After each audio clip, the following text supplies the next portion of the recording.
quer ver.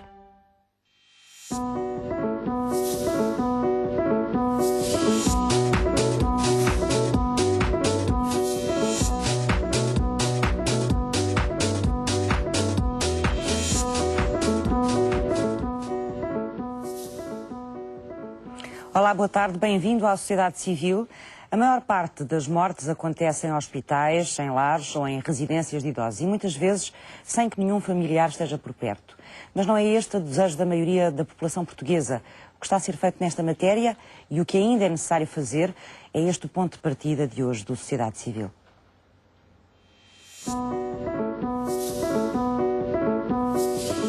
Se se interroga sobre o local onde gostaria de morrer ou sobre as questões relacionadas com os cuidados paliativos, este Sociedade Civil é para si. Hoje analisamos um estudo realizado em Portugal que compara os números dos locais de morte dos portugueses com as suas preferências. Mas mais à frente damos-lhe a conhecer a realidade dos cuidados paliativos e da importância das equipas especializadas. Ficará ainda com o depoimento da psicóloga Susana Monteiro a propósito do luto e das formas de lidar com a dor que se vive quando se perde alguém querido.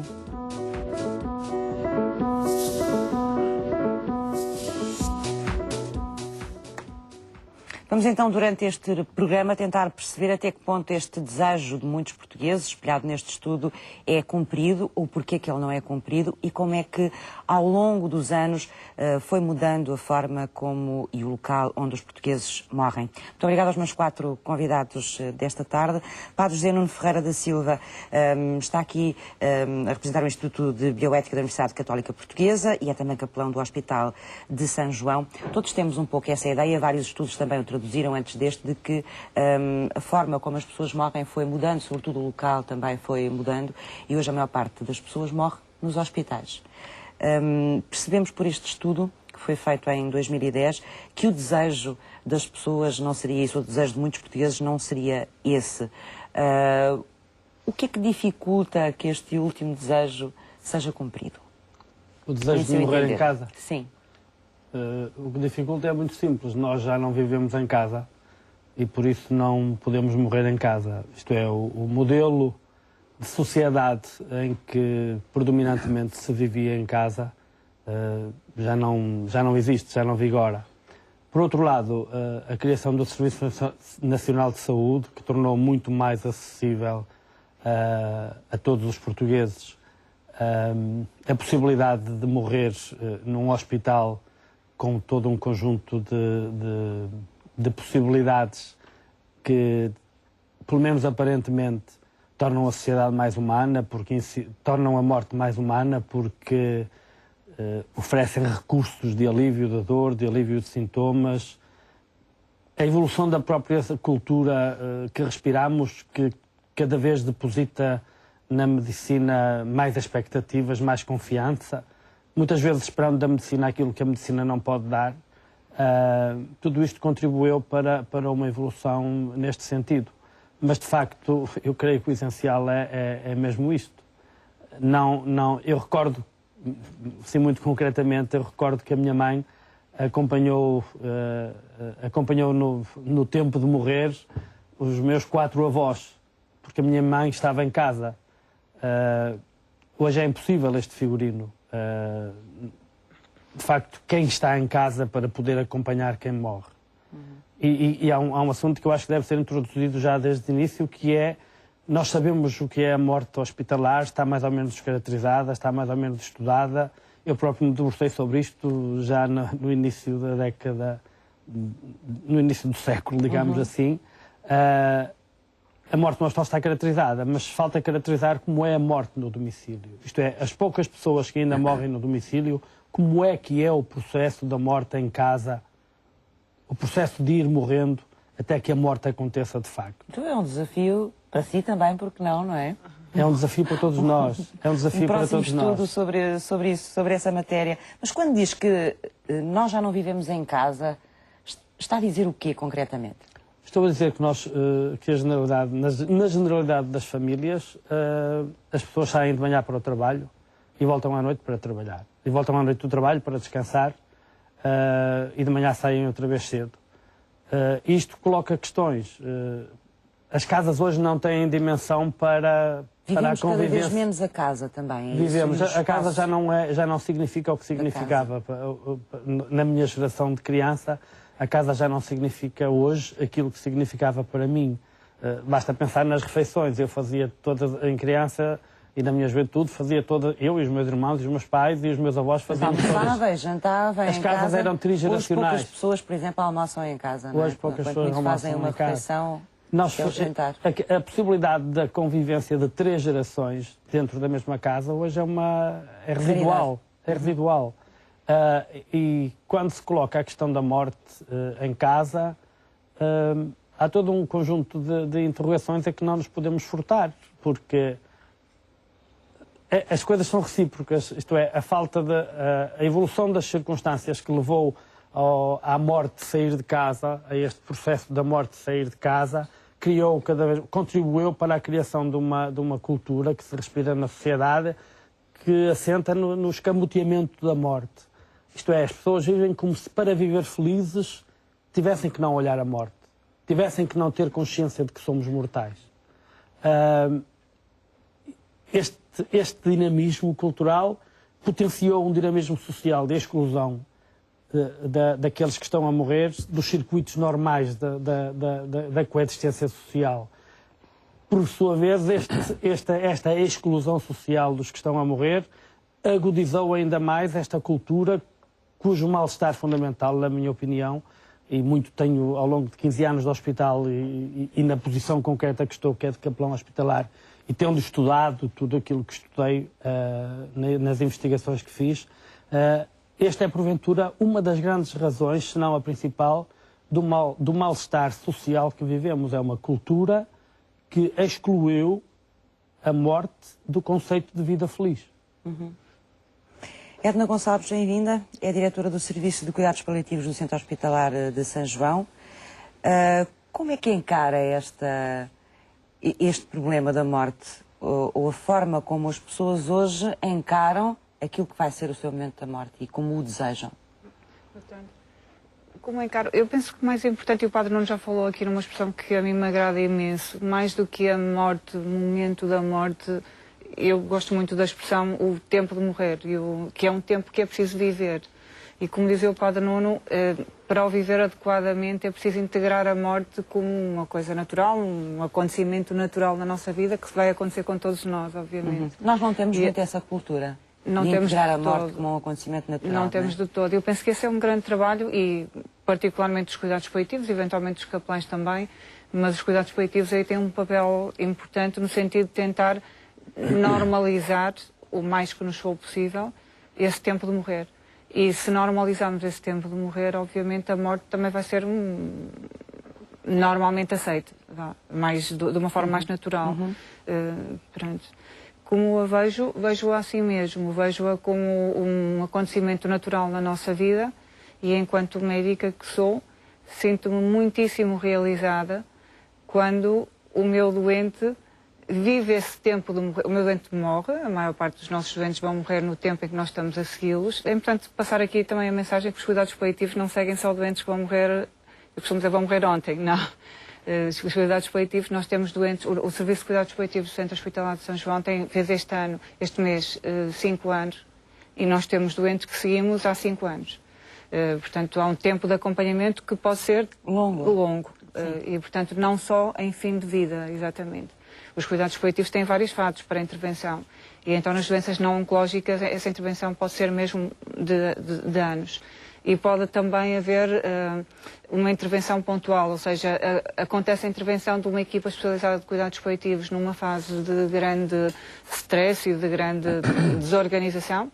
O alvo dos cuidados paliativos, ou da medicina paliativa, é o sofrimento. E, portanto, nas fases de doença em que doente e família sofrem mais, pode fazer sentido entrar uma equipa de cuidados paliativos, passando a uma fase de mais acalmia, de maior controle da situação, os cuidados paliativos podem deixar de intervir e voltar a intervir numa fase posterior. Mais aguda, não é? Sim, esta para mim era um ponto importante nesta questão também de normalizar estes processos de morrer, que às vezes são longos, são de anos, uma pessoa pode estar anos neste processo. Eu dizia eu há pouco, enquanto médica, eu fiz antes, sou internista, sou oncologista, tenho vários doentes que tratei na área da oncologia, sobretudo que estão curados do cancro, porque é das poucas doenças que nós curamos atualmente. As pessoas não têm bem essa noção, mas os cancros, a oncologia, são das doenças que nós mais curamos atualmente. E se nessa altura o meu sucesso era muito voltado para isso, a pessoa deixar de ter cancro, sim. neste momento o meu sucesso é que a pessoa viva de uma forma o mais natural que nos for possível esse seu tempo de morrer. E porquê que não como tanto médica morrer. fez esse caminho, Edna? Porque, olha, eu penso que há aqui, a vida também nos vai levando para as questões. Eu também penso que procurei este caminho, não por nada pessoal, porque me inquieta muito.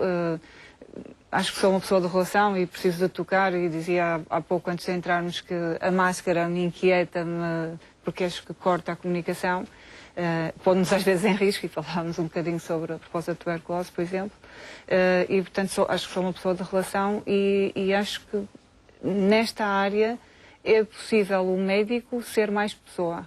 Se é possível um médico não ser pessoa, eu acho que os médicos são sempre pessoas. Mas acho que em cuidados paliativos o médico tem que dar muito de si. E para mim é muito redutor. Portanto, não dá só os seus conhecimentos, não é? Isso, para dá mim é também muito... a sua humanidade. Exatamente, para mim é muito redutor quando me dizem, eu pedi um médico de cuidados paliativos para prescrever morfina. Para isso não é preciso um médico de cuidados paliativos. Eu por telefone digo-lhe, olha, ponha X numa perfusão a correr a X mililitros hora e não preciso de ir lá ver o doente. O meu papel como médica de cuidados paliativos é mesmo este, da relação e dar-me como pessoa. E acho que a medicina aí tem muito para dar. Muito. Carla Regada, bem-vinda, é assistente social do Serviço de Cuidados Paliativos do Centro Hospitalar de São João, portanto está ligada também a este serviço dos cuidados paliativos. Já falámos aqui um pouco da falta da família, muitas vezes, em casa hoje, para que quem quer morrer em casa possa ter algum tipo de assistência. Como é que a família lida geralmente com este tipo de situações e as famílias estão preparadas para este tipo de situações? Boa tarde. Eu acho que hoje em dia, como o Padre Nuno disse, a família sofreu uma grande alteração, não é? Portanto, antigamente falávamos de uma família alargada que esperava que a pessoa falecesse em casa e esperava conjuntamente com o doente a morte. Ora, hoje em dia isto não é possível. As pessoas têm o seu dia-a-dia e têm que trabalhar e não podem deixar de trabalhar. O que acontece também na nossa sociedade é que com a falta a diminuição da natalidade e a diminuição da mortalidade, das taxas de mortalidade, fazem com que tenhamos uma população idosa. E isso significa que os filhos não estão presentes, porque os filhos normalmente estão na fase ativa, profissional, e têm que trabalhar, não podem deixar de trabalhar, e há muitos que estão a emigrar. É difícil falecer em casa. As famílias estão mais dispersas hoje, os membros das famílias estão mais dispersos, não é? Muitas vezes nem sequer estão no mesmo local geográfico, não é? Exato. E têm outras carências, que é não podem deixar de trabalhar porque têm que sobreviver. Portanto, o trabalho ganhou uma carga muito forte também. Sim. E um peso muito forte. Exatamente. Na vida A das ajudar a famílias. isto tudo temos a falta de recursos, não é? Falta de recursos económicos e de contribuições para que um familiar possa cuidar de alguém em casa. Portanto, o que me está a dizer é que muitas vezes pode haver o desejo das pessoas acompanharem o seu familiar e depois não há na prática a possibilidade de o fazerem. Precisamente.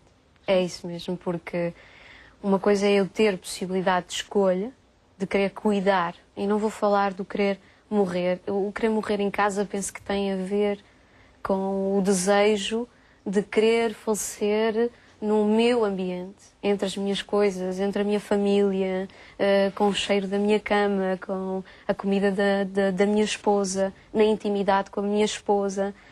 Mas muitas vezes as famílias não têm escolha de cuidar da pessoa doente. Porquê? Não há escolha. Simplesmente porque não há recursos económicos para cuidar das pessoas em casa, não há estruturas, não têm apoios de equipas de saúde, de cuidados paliativos que possam permitir e facilitar este cuidado. Portanto, muitas vezes a escolha é ingrata, porque na verdade as pessoas não têm escolha. E como é que os Lida familiares... muitas vezes com essas angústias? Sim. dos familiares. Sim, sim. dos doentes. O que lhe digo é o nosso presente. É o negro, é um panorama negro, mas é realidade. Muitos doentes. E depois há outra questão, que é muitos doentes podem querer falecer em casa e desejam ser cuidados em casa.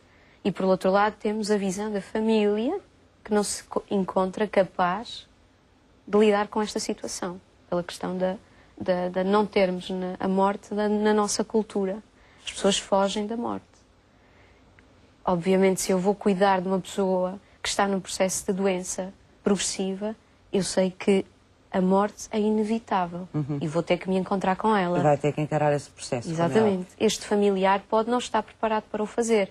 Então temos aqui um problema ético, que é o doente tem desejo de ser cuidado em casa, mas a família não está capaz de cuidar em casa. Vou falar dos recursos económicos e dos recursos práticos, mas falo também dos recursos Porque a entrega emocionais. muitas vezes a uma instituição, a um hospital, é também uma maneira de não ter que lidar com esse problema por parte das famílias. De não saber lidar com este problema. Sim. Não saber e, portanto, não querer por não Protegem-se de saber, certa não é? forma. Claro. O não poder, muitas vezes. Não ter desenvolvido as competências emocionais e espirituais. Para isso. Sim. Que é uma falha, não é? Da nossa cultura e da nossa sociedade. Mário Rui André, bem-vindo, é diretor da Ação Social da Santa Casa da Misericórdia de Lisboa.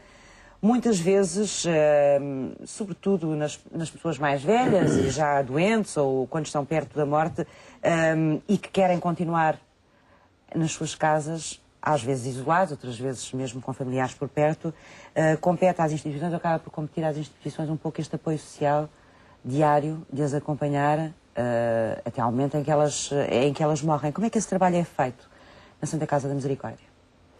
Boa tarde.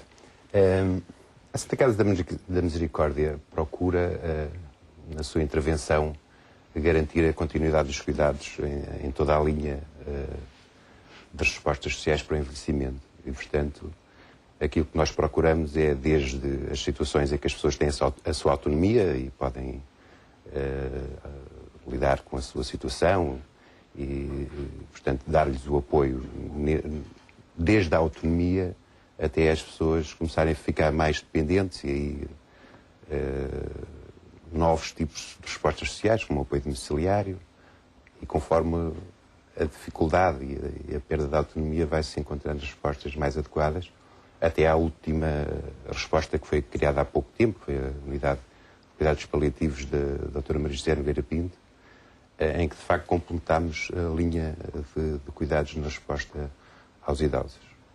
Contudo, e ainda direto à questão que vem hoje aqui à mesa, que é a morte em casa. Sim, porque há muitas pessoas que às vezes até tendo família, às vezes até tendo familiares que gostavam de os acolher, que não querem sair das casas delas, não é? A partir de uma certa idade. Preferem ficar nas casas delas. E às vezes não têm já condições para se cuidarem sozinhas, não é? Portanto, aí as famílias muitas vezes recorrem ao apoio de instituições, como a Santa Casa da Misericórdia, para lhes ir dando algum apoio, mas existe muito essa questão também das pessoas, a partir de uma certa idade, não quererem largar as suas coisas, não é? Eu penso que é um problema Aqui três muito níveis importante atualmente. que eu acho que é importante abordar. Um primeiro nível que tem a ver com a capacidade das equipas, em particular das equipas de apoio ao domicílio, garantirem que aquela pessoa pode ficar em casa. E, de facto, é uma área em que nós temos que desenvolver mais e encontrar respostas mais integradas aos vários níveis, desde a saúde, a ação ao social e a outras áreas de intervenção na vida da pessoa, que faça com que elas possam ficar em casa. Uma outra questão tem a ver com a preparação dos próprios cuidadores informais.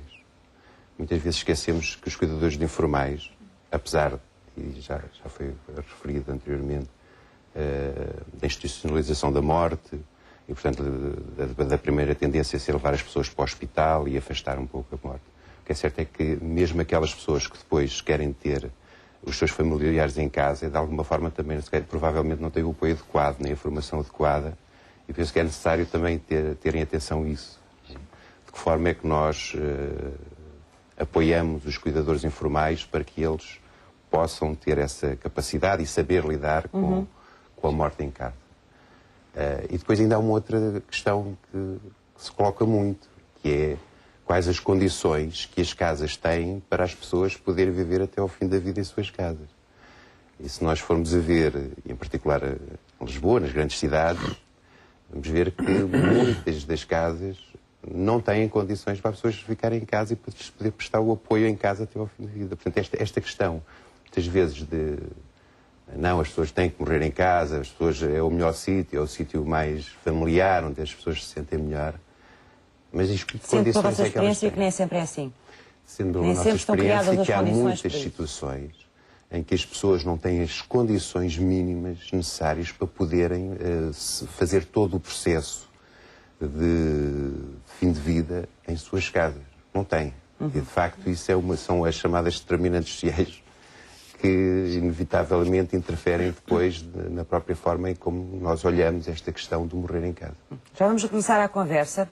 O que é que pensam os portugueses sobre o local da morte, onde gostariam de morrer, como variam as escolhas conforme a idade e quais os números reais sobre o local de óbito em Portugal? São algumas respostas que vamos obter agora na peça que vamos ver já a seguir. Escolher onde morrer não é simples. Para escolher a casa é necessário que existam condições para tal, mas nos hospitais e unidades de cuidados de saúde o ambiente não é familiar. Em 2010 foi realizado um estudo financiado pela Fundação Calouste Gulbenkian sobre os locais de morte em Portugal, comparando os resultados com as preferências da população portuguesa. Diz esse estudo que dos mais de 10 mil óbitos que ocorreram em 2010, mais de 60% aconteceram em hospitais ou clínicas e quase 30% no domicílio. Dos inquiridos sobre o local de morte, mais de 50% preferia morrer em casa, 35,7% em unidades de cuidados paliativos, 8,9% em hospitais e 2,2% em lares. A preferência por morrer em casa diminui na faixa dos 16 aos 24 anos, aumentando depois até aos 75 anos ou mais, grupo que apresenta a maior preferência por morrer em casa. Já a preferência por morrer numa unidade de cuidados paliativos tem uma relação inversa com a idade, aumentando dos 16 aos 24 anos até ao grupo dos 55-64 anos, diminuindo a partir daí até aos 75 anos ou mais. Esse estudo conclui assim que existe um desafastamento entre a realidade e as preferências para local de morte em Portugal. Para ir ao encontro dessas preferências, será prioritário desenvolver serviços de cuidados paliativos domiciliários que previnam o aumento de óbitos hospitalares e que apoiem a morte em casa, com a qualidade e respeito pelas preferências de cada um.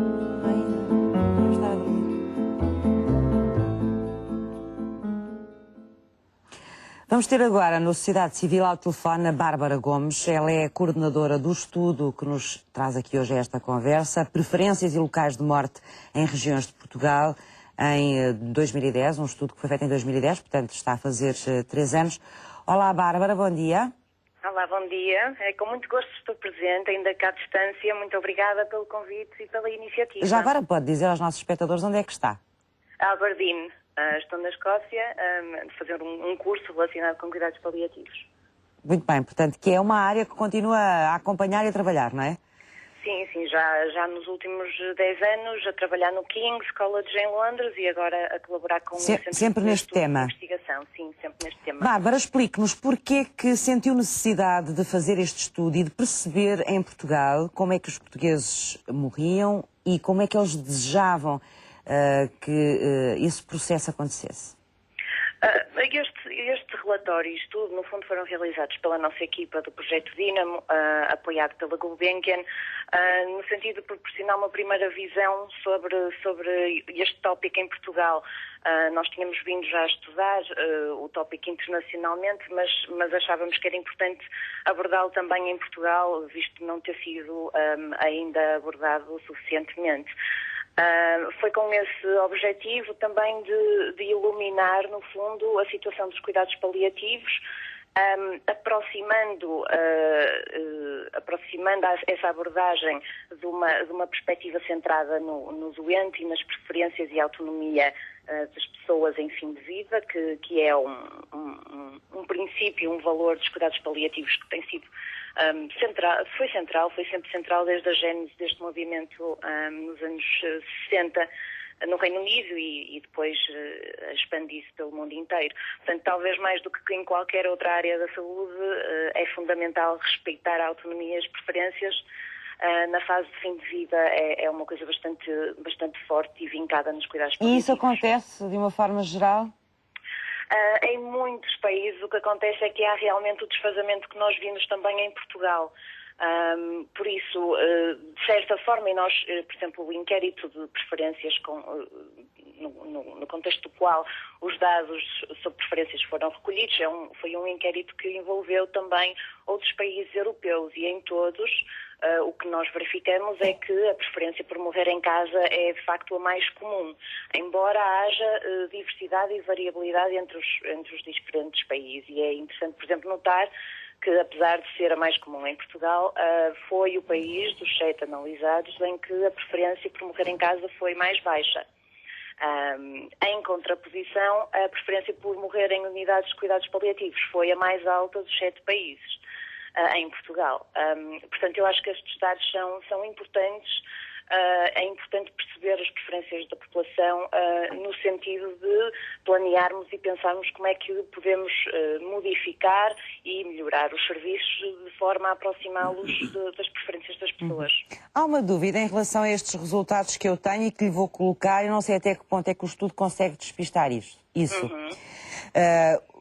Com certeza será diferente perguntar a alguém que está ou se sente neste momento de perfeita saúde e fazer esse exercício, como é que ela gostaria de morrer, não é?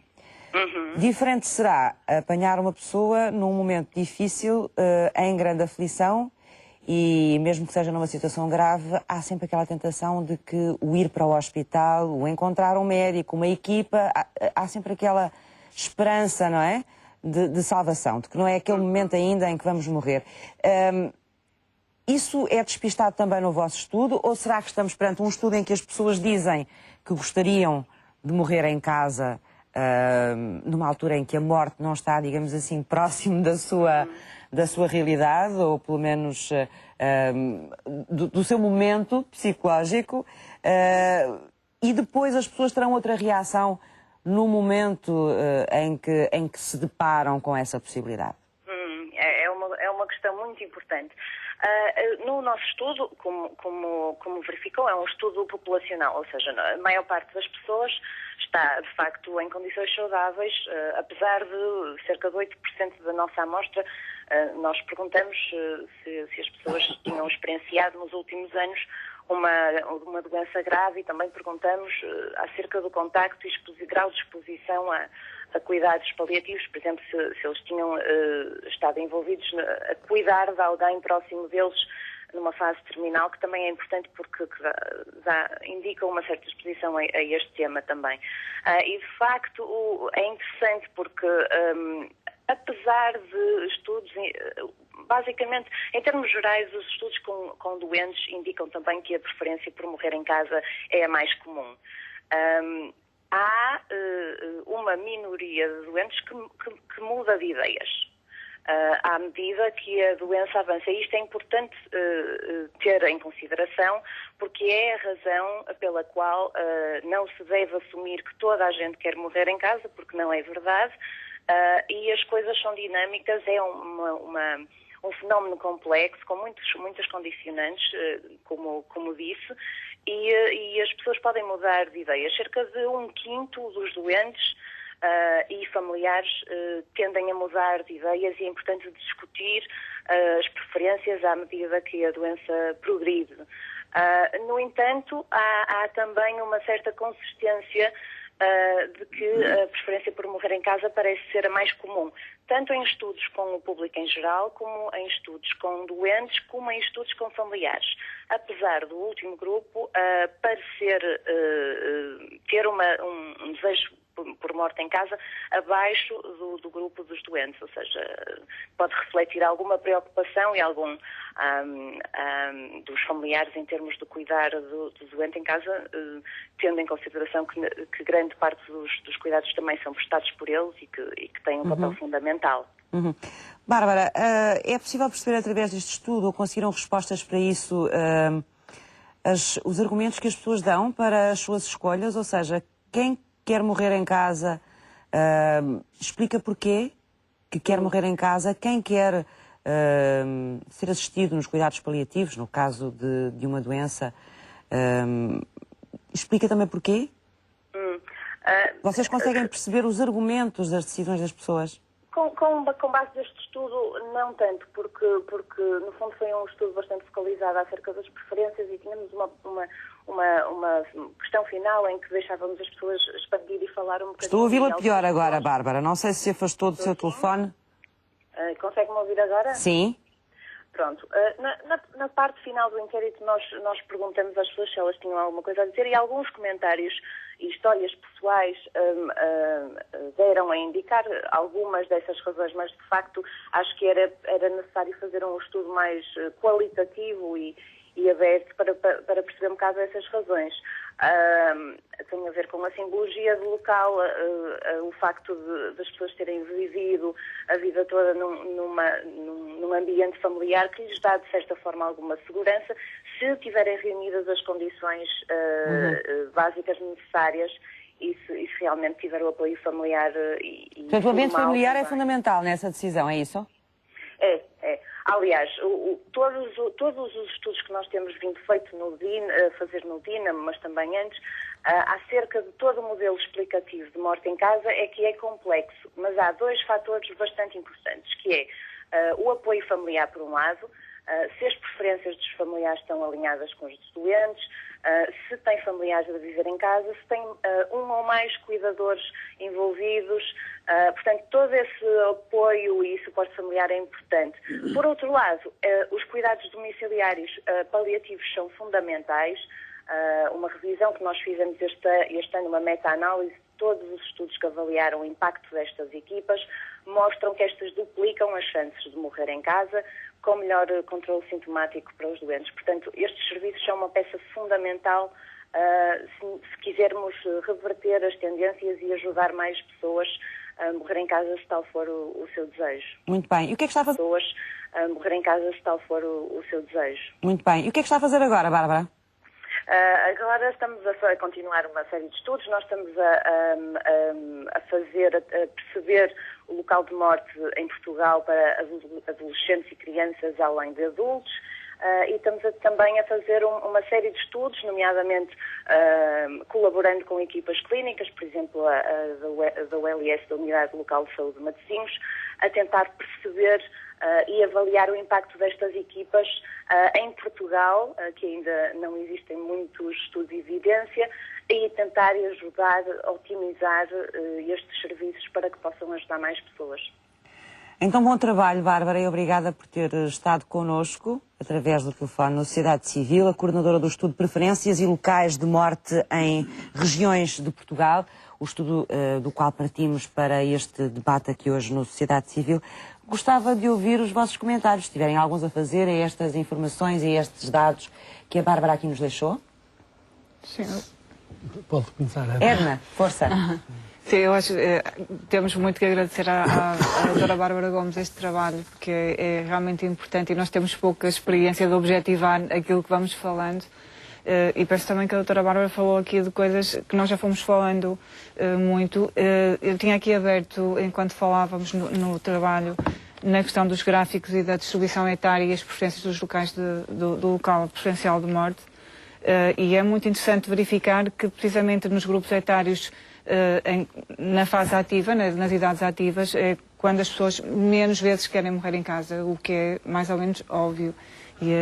Depois é interessante também reparar que o grupo etário dos 75 anos é o que mais pede para morrer em casa, mas ficamos depois com a situação complexa, que falámos aqui também, do idoso que é cuidado por idoso, que complica muito esta possibilidade e torna difícil satisfazer esta vontade do doente.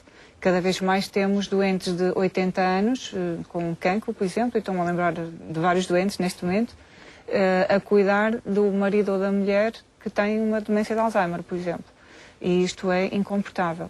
Ou as tais pessoas que vivem sozinhas, como dizia a doutora, que vivem sozinhas com 80 anos, também como dizia a Eduarda, pessoas de 80 anos que vivem sozinhas em condições más, do ponto de vista de qualidade habitacional, mas que não querem sair das suas casas.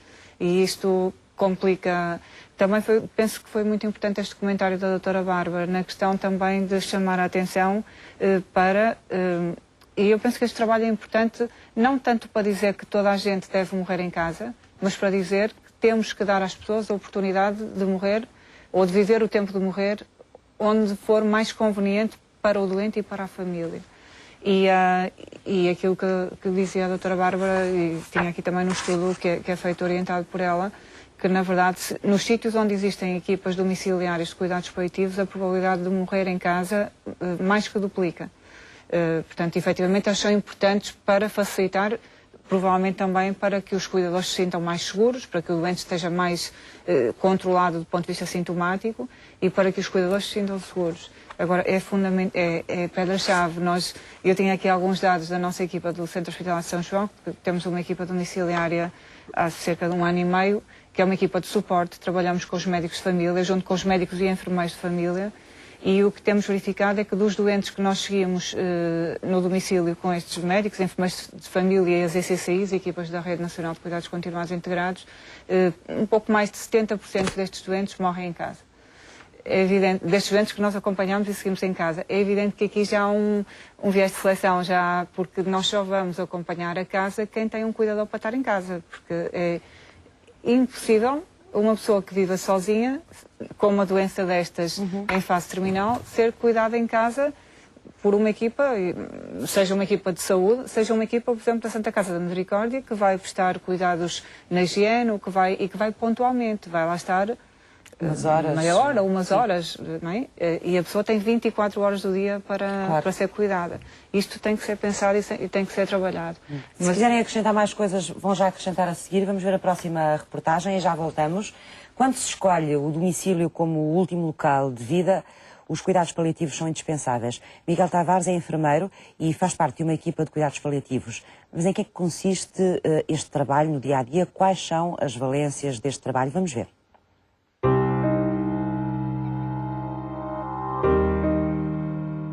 Os cuidados paliativos são cuidados globais que incluem o apoio à família. São prestados por equipas e unidades específicas de cuidados paliativos em internamento ou no domicílio. Servem para o alívio dos sintomas, o apoio psicológico, espiritual e emocional do doente e ainda o apoio à família. E isso implica uma equipa interdisciplinar onde se incluem os enfermeiros. No entanto, há que distinguir cuidados continuados de cuidados paliativos. Os cuidados continuados é um modelo de organização e que dirigem sobretudo a doentes crónicos e que visam doentes entre o semi-agudo e o doente crónico que se prestem cuidados também podem ser no domicílio ou em casa ou numa instituição, visando esta continuidade de cuidados, percebe? Cuidados paliativos não. Cuidados paliativos são de cuidados que se prestam de acordo com o grau de necessidade do doente. E o doente, em chamada fase terminal, não tem todos a mesma necessidade. Os doentes paliativos são doentes muito complexos e, portanto, não entram dentro desta lógica de uma certa continuidade, uma certa estabilidade de cuidados, mas não. Tem que ser doentes que têm que transitar entre diferentes recursos. Um doente na fase final, muito final da vida, aquela situação que nós chamamos de situação de últimas horas ou dias, é um doente extremamente complexo. Porque é um doente que perde a via oral, deixa de conseguir tomar a medicação, fica muitas vezes confuso e inquieto, não consegue controlar a sua eliminação, tem gemido e, portanto, este não é um doente crónico, este é um doente agudíssimo e, para que tenham uma ideia, já há países em que se fala no conceito de cuidados paliativos intensivos. Miguel Tavares é enfermeiro e trabalha na área dos cuidados paliativos. Como especialista, destaca a importância das equipas multidisciplinares, não só no apoio ao doente, mas também ao familiar que presta cuidados. Isto porque, quando se escolhe o domicílio, as atenções não podem estar apenas centradas no doente. Não há cuidados paliativos de qualidade sem trabalho em equipa e uma equipa interdisciplinar. Quem inclui uma equipa básica tem que incluir pelo menos médico, enfermeiro e ou psicólogo ou assistente social. Nós não conseguiríamos nunca trabalhar 7 dias da semana, 365 dias ao ano, sem folgas e sem férias, mas muitos familiares fazem, muitos familiares doentes crónicos são sujeitos a isto. E na fase terminal da vida, que é a fase da despedida, não é, do ocaso, os familiares muitas vezes não têm tempo ao afeto, porque estão em piloto automático, estão constantemente a fazer coisas, e é importante que haja espaço para o afeto. E às vezes, em alguns casos, temos mesmo que internar os doentes para exatamente aliviar este familiar de ser cuidador e passar a ser marido, esposa, filho, pai, porque este é o tempo dos afetos. Escolher cuidar de um ente querido em casa pode parecer por vezes a melhor opção. No entanto, é necessário ter em conta as despesas acrescidas, como as de medicamentos, mas também o desgaste físico e emocional do cuidador. Esta não é uma decisão que se tome de ânimo leve, mas que também não é irreversível. Para além disso, as equipas de cuidados paliativos estão aptas a lidar com as situações mais complicadas.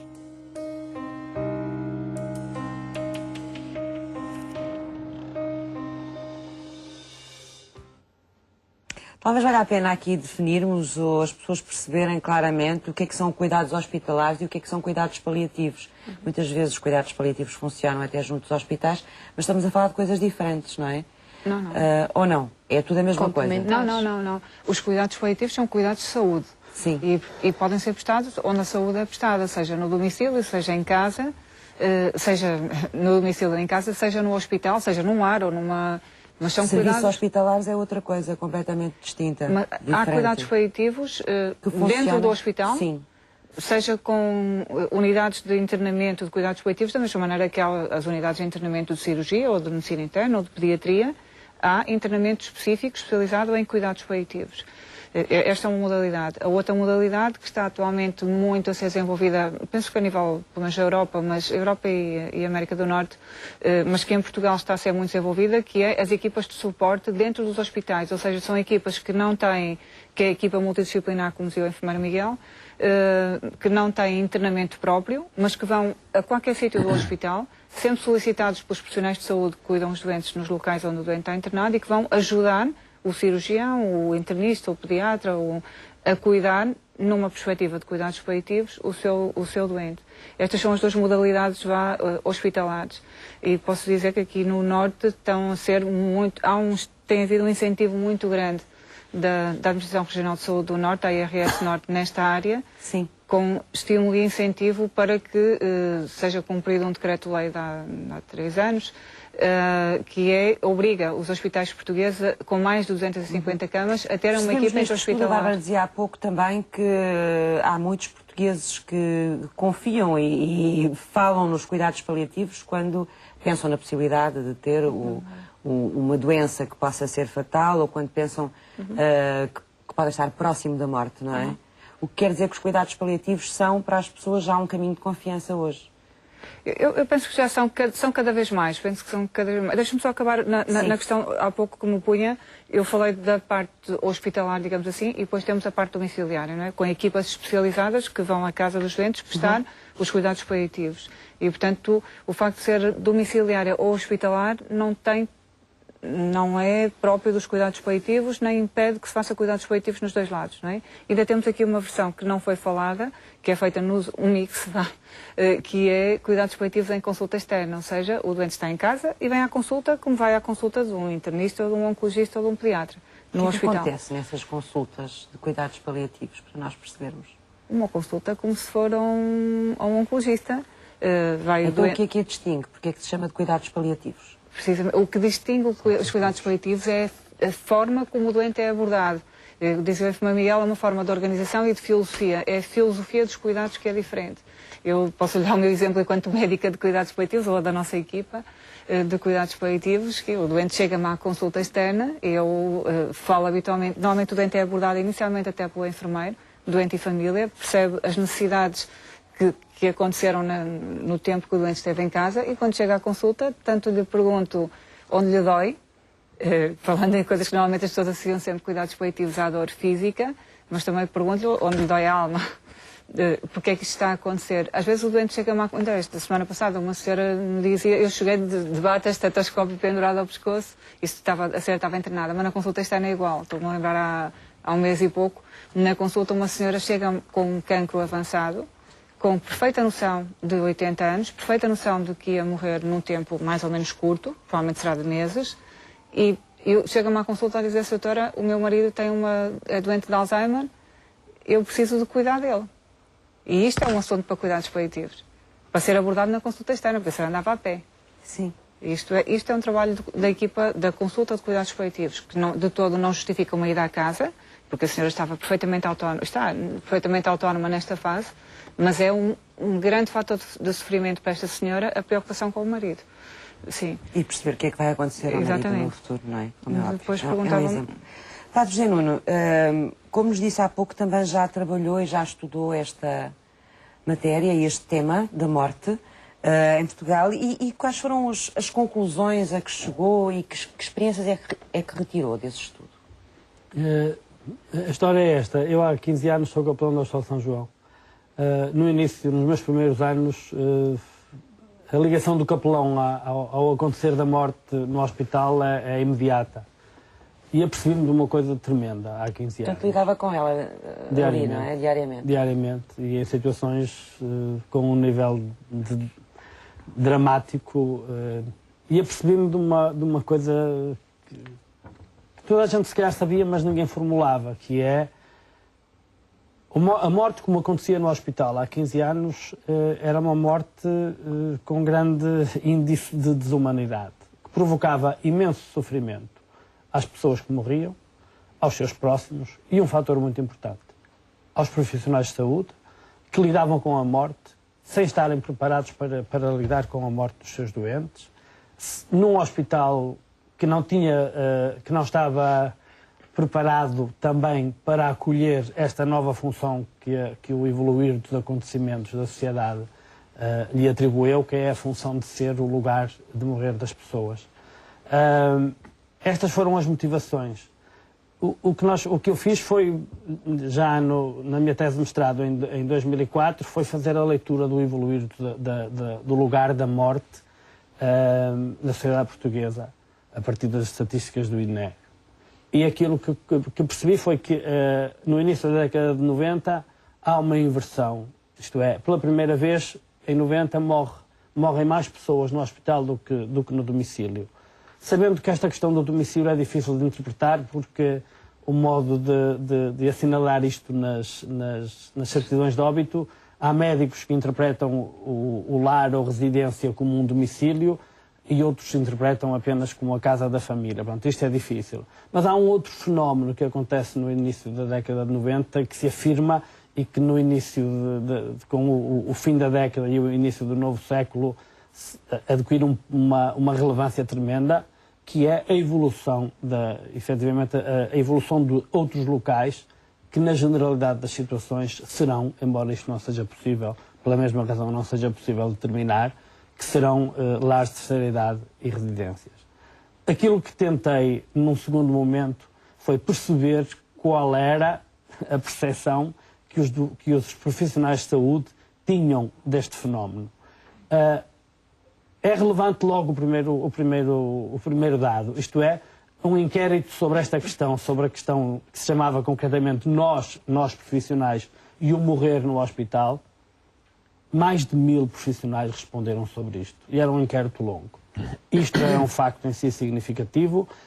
E o que é que eles disseram, assim, de mais importante, ou que vale a pena o que disseram, o que vale a pena perceber era aquilo que eu intuía, é que isto era fonte de um grande sofrimento, de um sofrimento calado, que quando encontrou a oportunidade para ser dito, foi dito. Dos próprios profissionais. Dos próprios profissionais. Que há um desfazamento tremendo, mas este tremendo é na ordem dos 80% a 90%, entre as convicções que os profissionais tinham em relação ao acompanhamento que deviam aos doentes em processo de morte e as condições que de facto tinham para corresponder a esse acompanhamento, às necessidades desse acompanhamento. Um outro desfazimento tremendo, também assim da ordem dos 80%, tem a ver com a formação para este acompanhamento. Porque todos estavam convencidos, ou praticamente todos, estavam convencidos da necessidade de formação específica e ninguém a tinha tido. Ninguém a tinha tido na formação académica, mas depois um dado algo paradoxal é que na formação que se fazia em serviço, na generalidade dos serviços, e na generalidade dos serviços morriam pessoas. E nem muitos morrem pessoas todos os dias. E os profissionais estão a lidar todos os dias com doentes que às vezes fazem longos internamentos e que depois morrem. E é curiosíssimo, porque há muitos que dizem, não dizem aquele doente morreu, dizem aquele doente morreu-me. Isto é importantíssimo perceber. Que os profissionais, apesar de tudo aquilo que se diz e da filosofia do não envolvimento, envolvem-se. E os doentes morrem-lhes. Desde a década de 90 para agora, em relação a esse cenário que me está a descrever? Substancialmente. Muitas coisas mudaram substancialmente, e nomeadamente a criação das equipas de cuidados paliativos, nomeadamente no nosso hospital, que é aquele de que eu posso falar com mais propriedade. No nosso hospital mudou completamente. Aliás, a realização deste inquérito e um conjunto de processos que se lhe seguiram, eu lembro-me que a causa principal que me motivou para isto, que me fez sentir a indignação não como um direito, mas como um dever, e este é um programa Sociedade Civil, e o primeiro momento da minha tese é exatamente isto. Vamos lá para casa o livro, que eu penso que pode valer a pena se alguém estiver interessado em saber mais sobre esse assunto. Eu disse... A morte e morrer entre o deslugar e o lugar. O deslugar é o quê? Já lá vamos, mas aquilo que eu queria dizer é que o simples facto de termos dado a expressão a estas coisas, o lugar onde eu senti o dever da indignação foi a sala de pensos de um determinado serviço, onde uma pessoa morreu de uma maneira completamente trágica, em que houve pessoas profissionais que tiveram uma intervenção que contribuíram imenso para a desumanidade profunda da morte dessa pessoa. Depois destes processos de reflexão e formação, no contexto dos quais, ou que tiveram como ponto de partida este inquérito, nessa mesma sala, onde uma pessoa foi posta a morrer sozinha por questões de regulamento hospitalar, nessa mesma sala, uns meses depois destes processos serem feitos, os doentes eram transferidos para lá, não para não incomodarem os outros doentes, mas eram transferidos para lá para possibilitar às famílias ficarem acompanhadas a tempo inteiro. Antes ainda dos regulamentos hospitalares o preverem. O que é que isto significa? Significa que o sofrimento dos profissionais de saúde em relação a esta questão é grande. E quando encontrou o momento para se expressar, as coisas mudaram. E a criação do Serviço de Cuidados Paliativos, depois, como unidade intra-hospitalar, como serviço de ação predominantemente intra-hospitalar, contribuiu decisivamente para aquilo a que eu aqui chamo, no meu estudo, chamo a transformação de um deslugar num lugar. Porque, efetivamente, este processo de transferência, que no fundo corresponde à institucionalização do morrer, este processo de transferência pode ser um processo ambíguo em si mesmo, e pode ser a transferência de pessoas que são arrancadas ao seu lugar e transferidas para espaços que não têm características do lugar. Espaços que não são o lugar daquelas pessoas. Eu tenho o meu lugar. E o meu lugar é onde a minha história tem a ver com a minha história, tem a ver com as minhas referências, tem a ver com a minha identidade. Um lugar é tudo isto. Um deslugar é a negação de tudo isto. E morrer num deslugar, quando se morre consciente, no fundo, em última análise, a questão está nisto. O meu lugar são os rostos que me são familiares. Mais do que o lugar geográfico? Mais do que o espaço. O meu lugar são os rostos que me são familiares.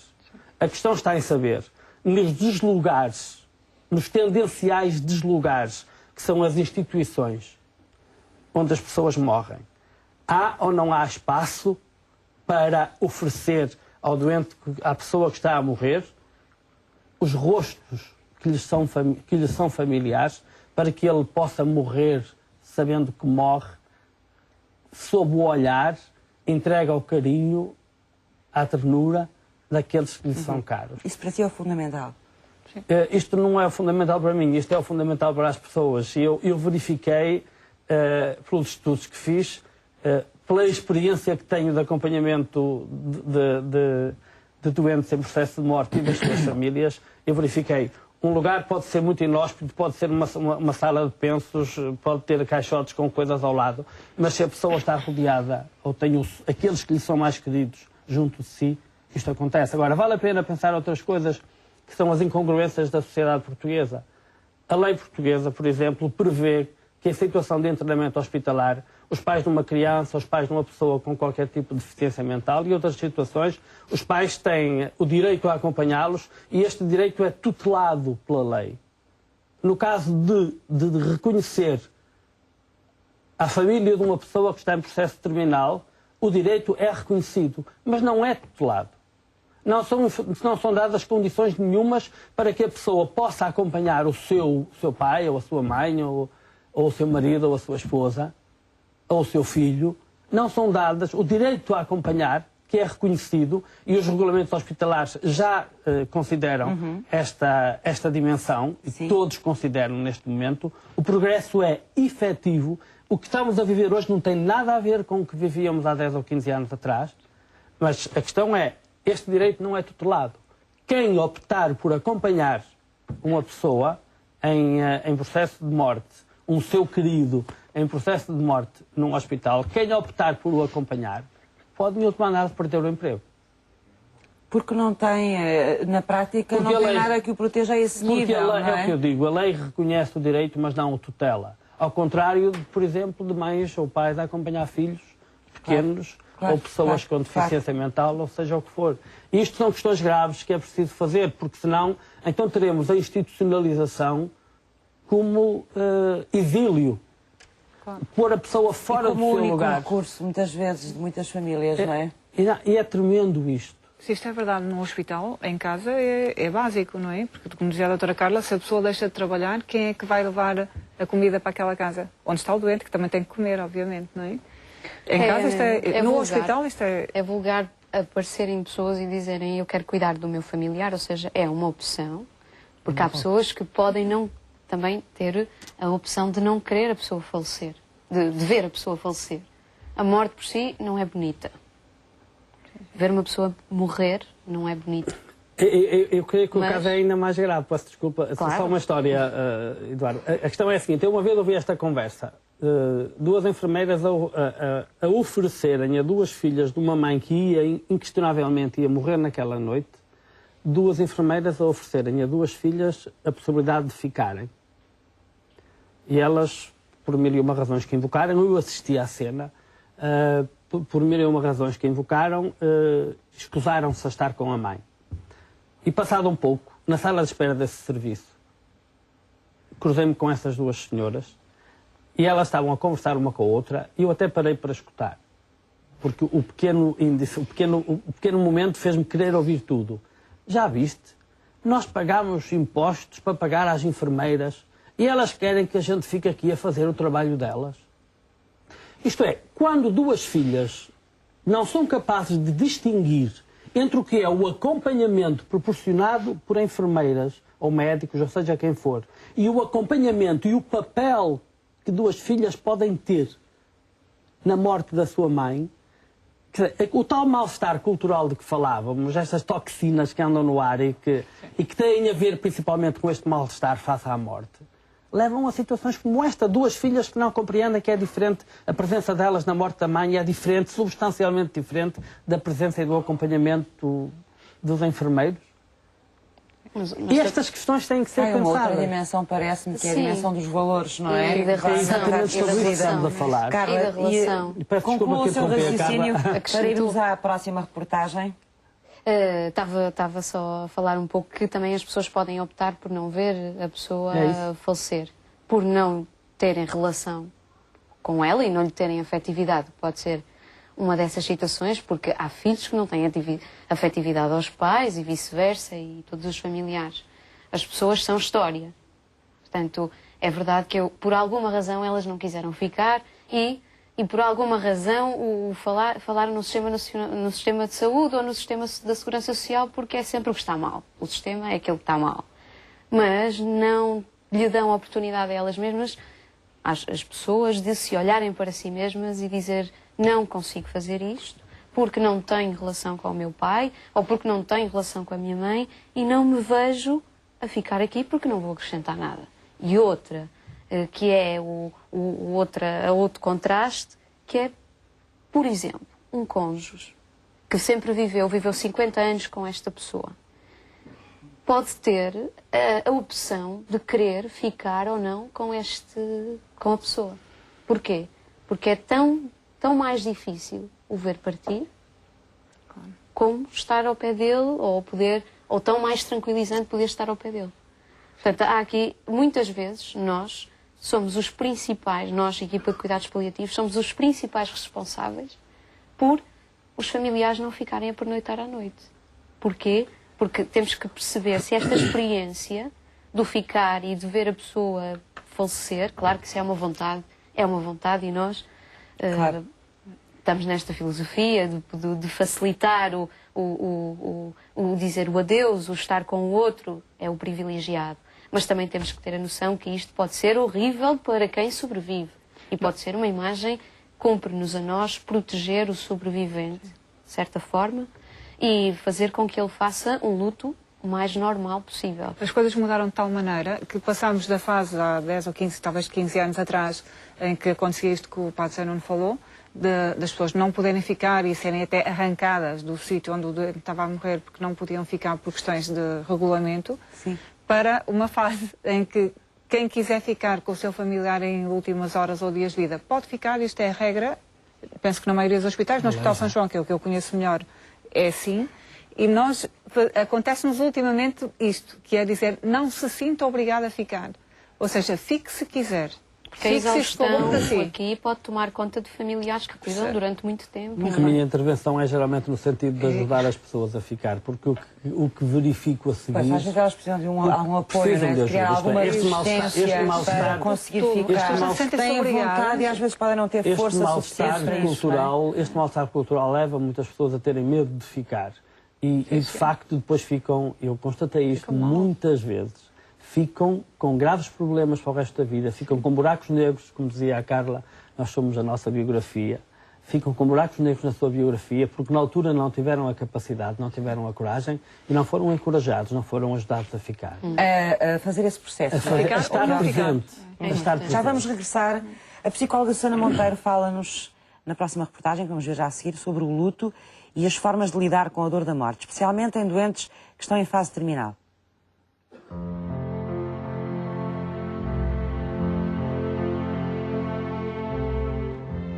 Diz a Associação do Apoio à Pessoa em Luto que o luto é normalmente associado à morte de entes queridos. Essa perda provoca uma dor e sensação de tristeza que nem sempre é vivida da mesma forma e quando alguém está em fase terminal deve haver uma preparação emocional para a separação, de acordo com a psicóloga Susana Monteiro.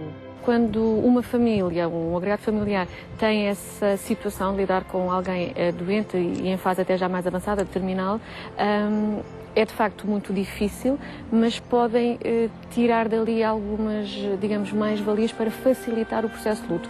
Porque um processo de luto é sempre difícil. Seja o doente em si, que pode deixar umas últimas mensagens, dizer o que ainda não foi dito, resolver, digamos, possíveis assuntos que estavam inacabados, resolvê-los nesta altura. E eu estou a falar de assuntos, obviamente, em termos mais relacionais, mas também o ser mais apaziguador para estes tais entes queridos, o prestador de cuidados, que pode também aproveitar esses últimos momentos da vida da pessoa para esse mesmo efeito, para sarar algumas feridas que ainda possam existir e, sobretudo, para transmitir à pessoa doente o quanto ela é importante e é amada até ao último minuto da sua vida. Segundo Susana Monteiro, existem algumas técnicas que podem ser aplicadas individualmente ou em grupo para ajudar os familiares e amigos a lidar com a dor e a fazer o luto da melhor forma. Nesse sentido, o acompanhamento psicológico é fundamental. calhar não é o fazer o luto, é o iniciar o luto ainda antes da morte efetiva da pessoa, porque o processo de luto em si leva muito tempo, em média cerca de 2 anos, em média, claro que para algumas pessoas obviamente há diferenças, mas para superar efetivamente a perda. Agora, quando a pessoa no fundo inicia o seu luto antes do ente querido morrer, é porque tem a noção da iminência dessa perda, e isso de facto pode ser depois uma variável mediadora com efeito positivo no processo de luto. Mesmo nesta tal situação de uma morte que já é mais previsível, que dá algum tempo para as pessoas se prepararem, como eu há pouco referi, vai ser doloroso, e portanto poder haver aqui desde cedo estratégias que são trabalhadas portanto nesse apoio psicológico, estratégias de coping, mesmo em questões de atitudes, de crenças que possam ser úteis para a pessoa preparar-se para a despedida, para a partida do ente querido. Uma didática importante é que quando perdemos alguém, a saudade nunca diminui. A saudade vai sempre aumentando, mas o que é suposto acontecer num processo de luto normal é a tristeza ir diminuindo. Quando essa tristeza não diminui passados 10, 15, 20 anos, poderá então ser sinal de luto patológico e que há de facto ali ainda feridas bem abertas, feridas emocionais, que não foram devidamente saradas. Ao lidar com a morte, ter o suporte de amigos, familiares ou outros grupos de apoio pode tornar-se decisivo. Susana recomenda também que se cultivem as boas memórias de quem já partiu, deixando aquelas que são dolorosas ou negativas de parte.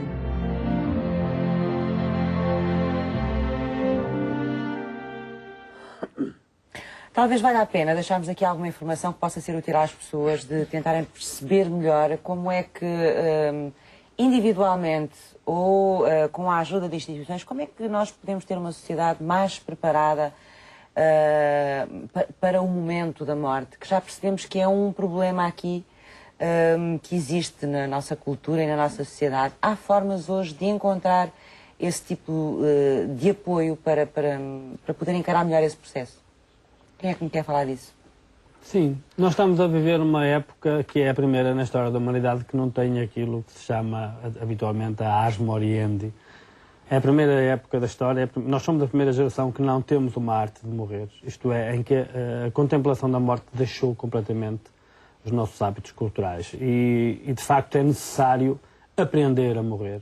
É exatamente como neste horizonte que eu penso que a emergência dos cuidados paliativos no início da década de 60, quando precisamente a explosão da medicina tecnológica aconteceu, em paralelo aconteceu a emergência dos cuidados paliativos, que é uma especialidade em que, tendo a tecnologia médica também o seu lugar, a verdade é que não a utiliza como as outras especialidades.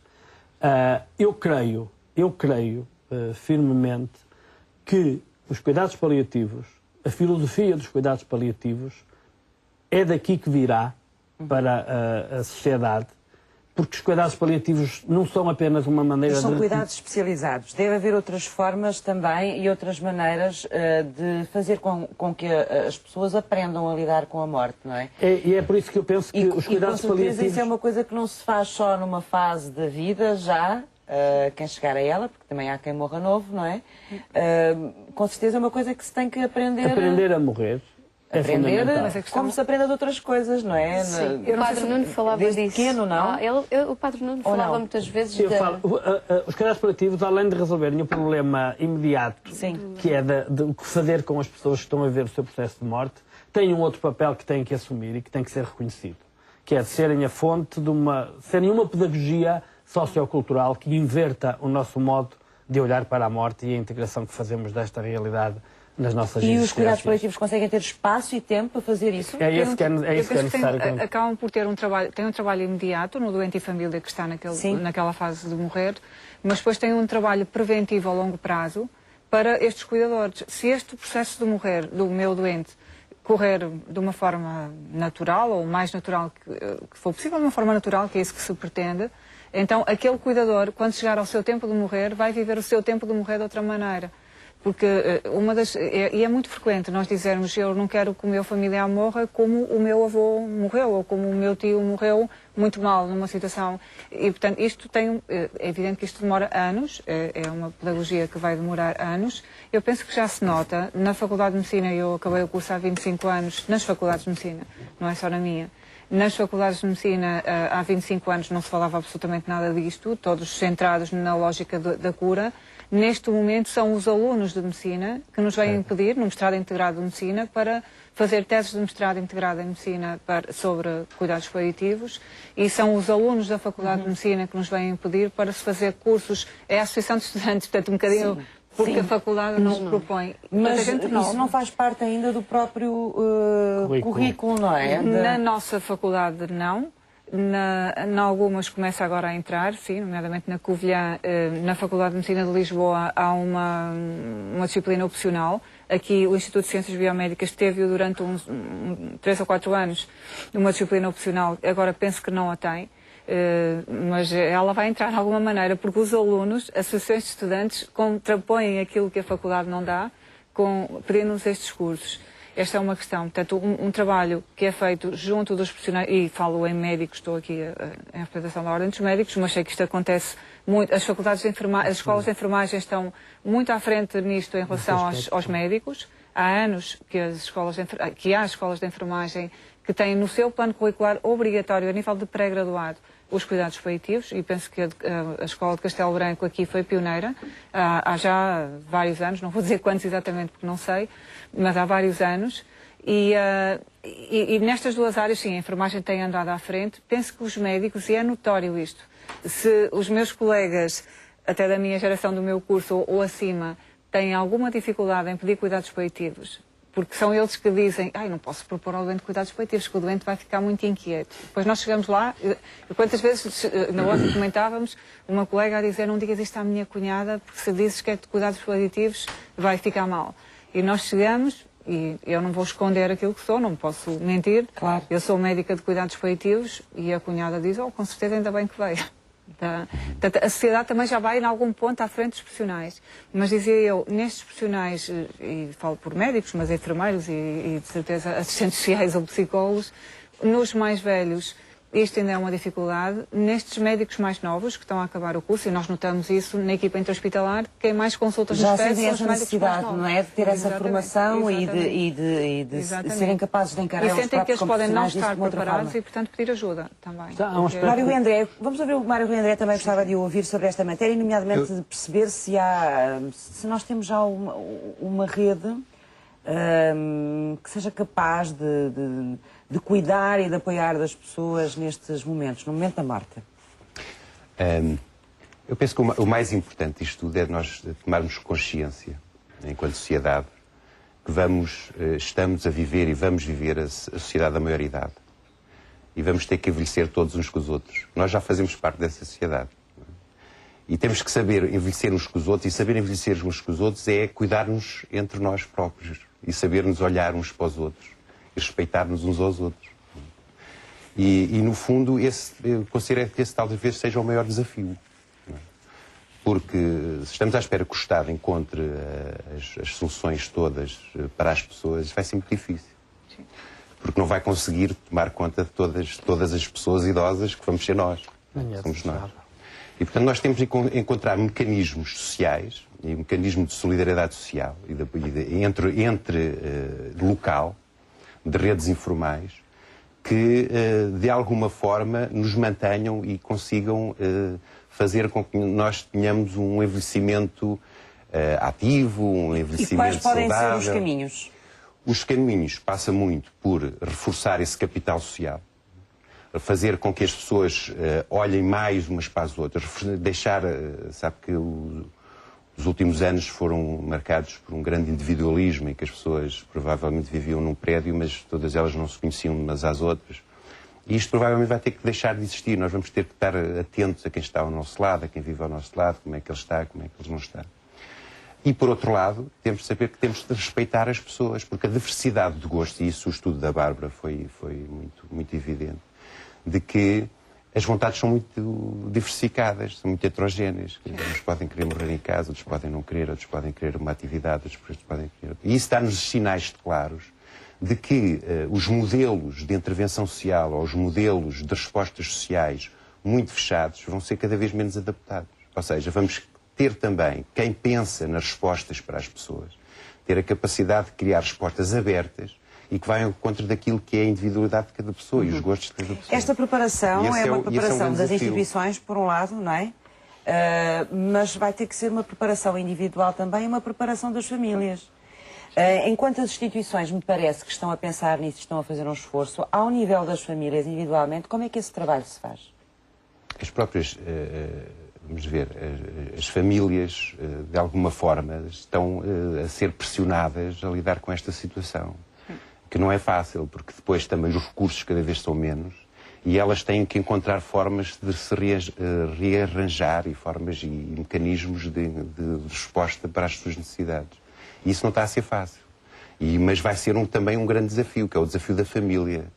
As novas formas de reorganização familiar e de responsabilização familiar. Esse também vai ser um grande desafio para a nossa sociedade. Agora, o que é certo é que, a nível das instituições, eles também têm de ter em consideração isso. Ou seja, as instituições também têm que contar com a família como resposta para... e que têm que os preparar. E têm que saber integrá-los, vamos lá, na equipa dos cuidados. Não é? E isso, inevitavelmente, vai levar-nos à necessidade de um trabalho cada vez mais integrado, em que a família faz parte também da equipa, e em que as diferentes disciplinas são fundamentais para uma resposta mais... Os técnicos e os profissionais de saúde estão já preparados para isso? Ou seja, já têm isso como objetivo no trabalho deles, integrar os familiares? Eu penso que aqui a família é a chave deste sistema. Ou seja, para mim, quem pode proporcionar experiências positivas, quer no encontro da vida, quer no encontro da morte, são as famílias. As famílias educam-se mutuamente, não é? Os pais educam os filhos educam os seus filhos, e a base aqui é a comunicação. Se eu, desde o início, consegui ter uma filosofia, uma cultura de que a morte faz parte da minha vida e sou um ser finito, e levar os meus filhos a entender que isto pode ser natural, e levar os filhos a entender que podemos tirar boas experiências do sofrimento. Claro que isto devia ser também um grande trabalho dos profissionais de saúde. É isso que nós tentamos fazer. É fazer com que as pessoas tenham experiências positivas do sofrimento em que se encontram. Mas, acima de tudo, penso que é uma educação de pais para filhos e de filhos para filhos, etc., porque é assim que a sociedade vai sobreviver. Falando nesta... Eu pensei que a doutora Carla ia falar disso, porque é a tese de doutoramento que está a fazer. Pois. É sobre isso? Há programas Sim, de ensino parte. para as famílias. E eu passo a palavra essa. Então, sim, fala sobre isso. Eu penso que isso pode ser útil lá para casa, para as pessoas. Pode ser. Não existe em Portugal programas de educação à família formais no sentido de ajudar a família a lidar com esta situação de perda de vida, o educar para cuidar. As pessoas não nascem já educadas para cuidar, a não ser as mulheres. A mulher, na nossa sociedade, é a pessoa que está habilitada inatamente para cuidar do outro. Mas também é a mulher que tem muito mais funções atribuídas na nossa sociedade. Pronto, a tese vai neste sentido de saber que as famílias podem ser educadas e treinadas para lidar com esta situação de perda e de doença prolongada, e também podem ser ensinadas a lidar com a situação da morte como um processo natural. Aqui com coisas tão práticas, com coisas muito práticas que têm a ver, por exemplo, tenho um familiar acamado, é preciso saber pegar nele, é preciso saber virá-lo, é preciso saber mudar a fralda. São coisas que nós dizemos, o doente deve ir para casa, é em casa que deve estar, e que é um chavão. Estes doentes devem estar em casa, porque a morte digna é em casa. Isto para mim é uma coisa que me arrepia. Porque isto, não é escolher onde morrer, é escolher onde não é? ser cuidado. Pronto. Isto agora, quem está é o em principal. Casa, quem está em casa tem que estar preparado para tem que estar preparado para estas coisas muito práticas, sim, não é? sim, Porque sim, senão, essenciais, 2 dias não é? depois, vai estar de cama com a coluna que não suportou um esforço que é mal feito. E há formas, há técnicas para fazer isto. Há técnicas para que a nossa coluna seja protegida e não sofra com o pegar num familiar que pesa. E estes programas de formação fazem este tipo de formação muito prática, por um lado, fazem suporte emocional no sentido de aceitar aquela situação, por exemplo, arranjando tempos para que a família possa sair enquanto o seu familiar está a ser cuidado por outros, não é? Portanto, períodos de escape, para que a família cuide de si, para que o cuidador cuide de si. A questão da alimentação, que é fundamental. Muitas vezes estas pessoas não têm tempo para comer. Não têm tempo para dormir, não têm tempo para comer. E os profissionais não trabalham 24 horas por dia, este é o nosso argumento. Nenhum profissional trabalha dias sobre dias sobre dias. É verdade que há médicos que de vez em quando fazem 24 horas, eu fiz muitas vezes, mas fazemos uma vez, não fazemos 7 dias na semana. E os familiares estão 24 horas a cuidar. É preciso arranjar estes tempos, que pode ser o tempo para ir jantar, pode ser o tempo para ir ao cinema uma vez por ano, às vezes. E isto faz parte destes programas de formação da família também. Muito bem, vamos ter que avançar. Muito obrigada. Hoje, nas respostas dos parceiros, vamos conhecer o projeto Construção e Cidadania Europeia nas escolas.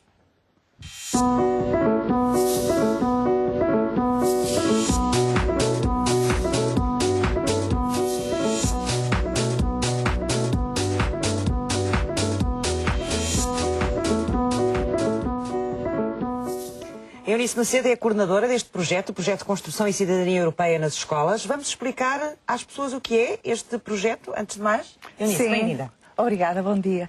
Então, este projeto é desenvolvido pelo Centro de Investigação e Intervenção Educativas da Faculdade de Psicologia e Ciências da Educação da Universidade do Porto. Portanto, foi um projeto desenvolvido a nível nacional, com escolas secundárias, alunos 10º ano, quer da via científico-humanística, quer da via profissional. E foi criado para quê? Com que objetivo? Então, o nosso objetivo era trabalhar as questões da cidadania europeia. Portanto, o saber detectar o conhecimento das pessoas jovens sobre a cidadania europeia, promover momentos formativos para desenvolver esse conhecimento e esses saberes e também um maior entrosamento com a cidadania europeia e também envolver a comunidade educativa na discussão destas questões da cidadania. E dirigiram o projeto a jovens de que idades? Portanto, nós trabalhamos com jovens de 10º ano. Do 10º ano? Sim, 10º ano.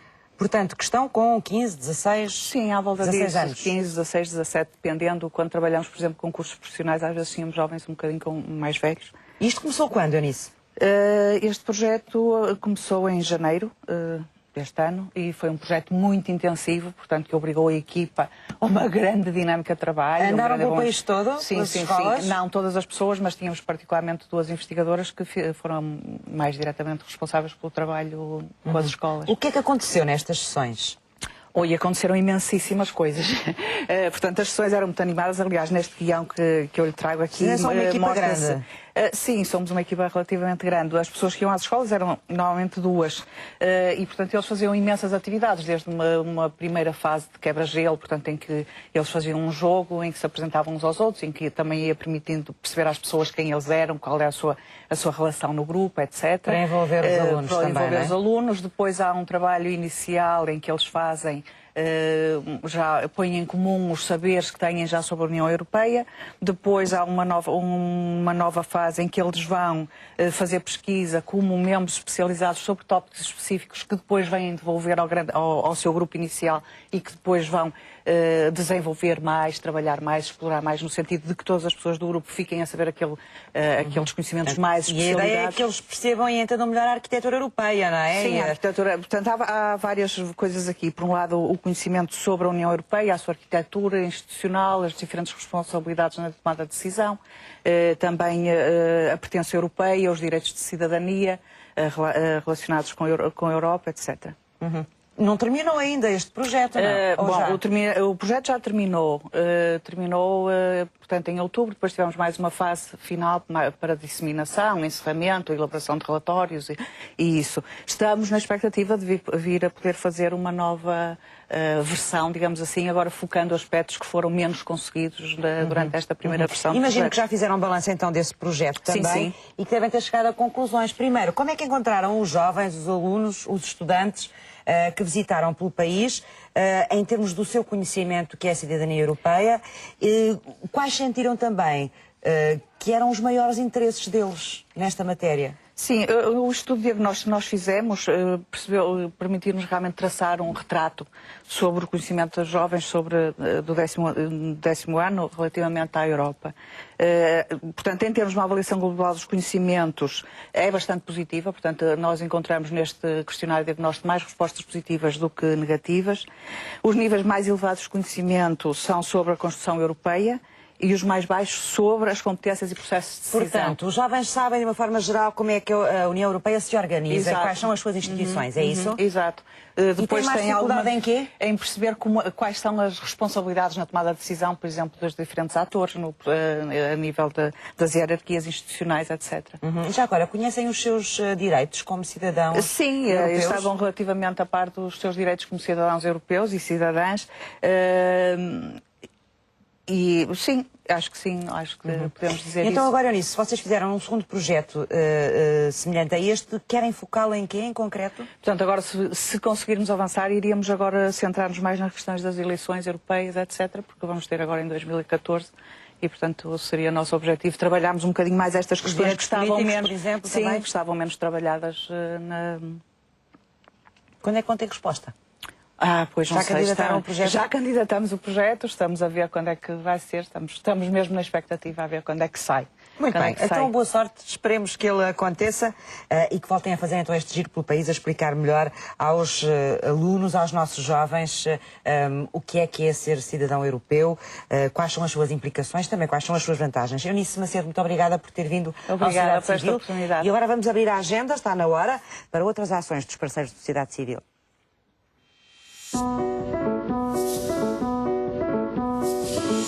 A construção do lugar é um convite à compreensão da evolução histórica e arquitetónica do edifício que acolhe o Fórum Eugênio de Almeida e da relação com o espaço urbano envolvente. Uma viagem por 5 séculos de história que pode ser visitada até março de 2014.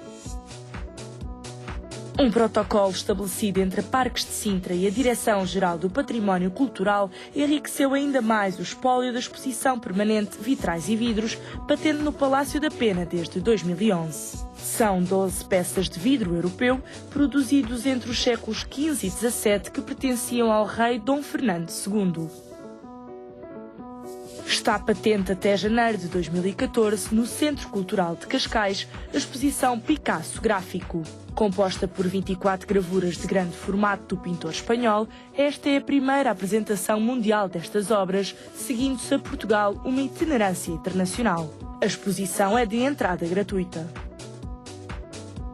O Jardim Botânico de Lisboa oferece todas as segundas e quartas-feiras aulas regulares de Qigong terapêutico. Um ramo da medicina tradicional chinesa que surgiu há mais de 3.000 anos e que se baseia numa série de movimentos e posturas inspirados na natureza e em vários animais e que procura o relaxamento do corpo e da mente, bem como o aumento da concentração e da criatividade. O Museu Nacional de Arte Antiga recebe a exposição Francisco de Goya e Lucientes, retratos de Carlos IV, rei de Espanha, e de Maria Luísa de Parma, rainha de Espanha. Uma excelente ocasião para apreciar o gênio de um pintor raramente visto em Portugal, patente até janeiro de 2014. Estamos a fechar o programa de hoje. Muito obrigada aos meus 4 convidados desta tarde que nos vieram falar aqui hoje sobre um assunto muito importante, que é o processo da morte e como é que nós encaramos esse processo. Vou deixar-lhe 2 sugestões de leitura de livros que saíram recentemente. Um deles sobre os queijos, para quem gostar muito de queijo, é o ABC dos queijos portugueses, um livro da Manuela Barbosa. Ficará a saber tudo sobre as variedades de queijo português e como devem ser tratadas. E depois, 100% laboratório de ciência. São 50 experiências científicas surpreendentes da editorial Presença para os mais novos começarem a gostar de ciência, ou a aprenderem a gostar de ciência.